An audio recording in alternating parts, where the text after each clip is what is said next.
Shalom, haleluya. Salam sejahtera bagi saudara sekalian yang diberkati Tuhan. Damai sejahtera dan sukacita dari Roh Kudus kiranya tetap melingkupi kehidupan saudara sekalian dimanapun saudara berada. Puji Tuhan. Firman Tuhan yang menjadi renungan bagi kita hari ini bertemakan pembagian tanah perjanjian yang terdapat dalam Bilangan 34 ayat 1 dan 2. Demikian firman Tuhan.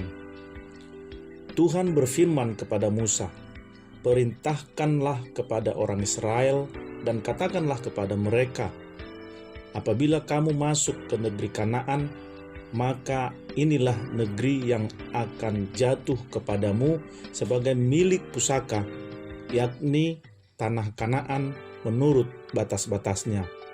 Amin. Saudara kekasih dalam nama Tuhan Yesus Kristus, pasal ini berisi tentang pembagian wilayah tanah perjanjian dan penentuan siapa-siapa saja dari setiap kaum yang diperintahkan untuk menjadi pemimpin dalam hal membagi wilayah umat Israel menurut kaumnya. Dan kita membaca sendiri bahwa pasal ini dibuka dengan kalimat Tuhan berfirman kepada Musa. Artinya dalam segala hal Allah yang campur tangan dan menentukan segala sesuatu.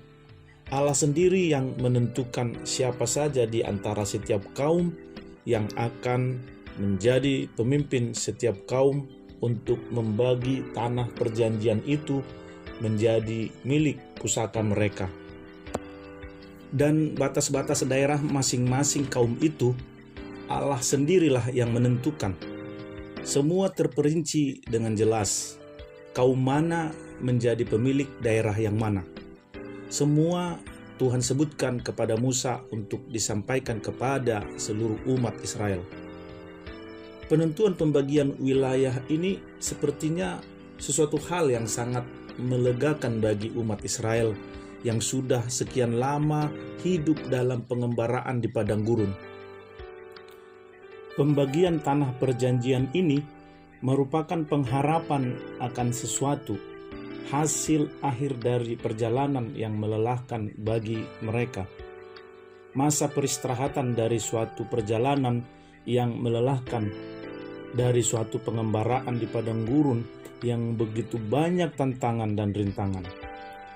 Inilah masa bagi mereka untuk memperoleh tempat kediaman yang menetap, untuk didiami mereka bersama keluarga yang mereka cintai dan sayangi. Apabila kita menghubungkan hal ini ke dalam kehidupan kekristenan, betapa hidup ini sebenarnya hanyalah suatu perjalanan yang sangat menyenangkan. Menyenangkan dengan pengharapan yang pasti dalam Tuhan. Mengembara di dunia yang sementara, menuju tempat tinggal yang sebenarnya yaitu surga mulia, kekal selamanya.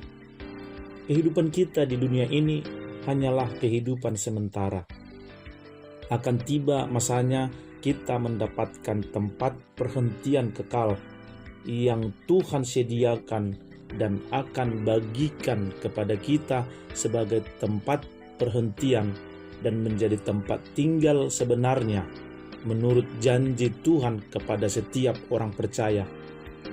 Tinggal di tempat yang senang, tempat perjanjian mulia yaitu surga kekal, yang di dalamnya ada damai dan sukacita kekal yang Tuhan peruntukkan bagi kita.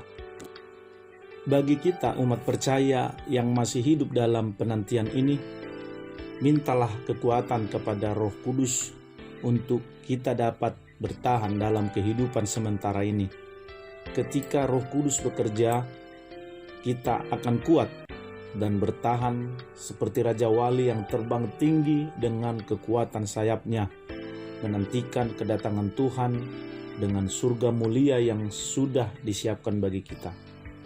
Selamat berjalan dalam penantian dan selamat menikmati pengharapan yang pasti, sebab pengharapan pasti itulah kekuatan kita. Tuhan Yesus memberkati. Mari kita berdoa.